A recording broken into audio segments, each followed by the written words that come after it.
Los ojos de Santa María de Guadalupe.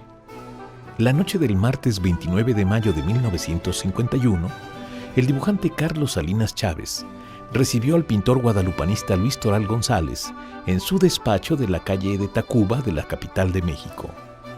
El objetivo era estudiar una fotografía en blanco y negro sin retoque alguno del busto de la Santísima Virgen de Guadalupe, tomada directamente del original y al tamaño natural por el fotógrafo Jesús Castaño Guilelmi. El pintor Toral examinó por varios minutos la fotografía y se dio el turno al dibujante, que con una pequeña lupa concentró su atención en el rostro.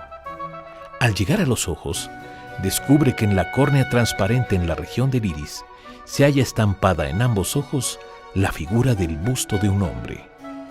En ese momento, Salinas tuvo ese privilegio no otorgado antes a mortal alguno en los 420 años transcurridos desde la aparición de la imagen. Inmediatamente después el pintor corroboraba el descubrimiento.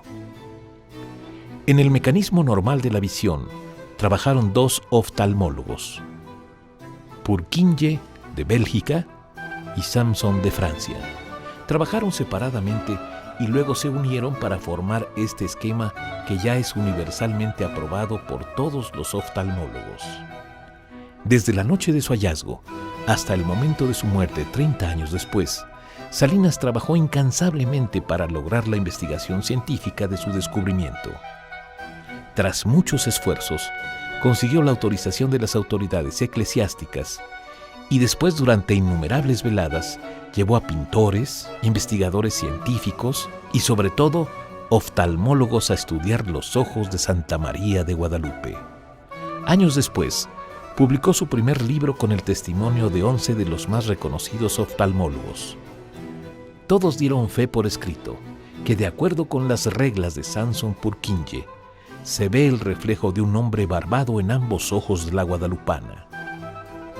Varias son las conclusiones que se derivan de este estudio maduro y científico, hecho por especialistas.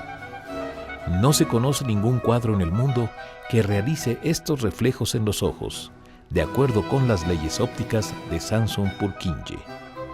Este estudio de las figuras en los ojos de la Virgen, que permaneció oculto por más de 4 siglos, muestra con los medios científicos de la actual tecnología una prueba más de los muchos milagrosos mensajes que encierra el ayate de Juan Diego.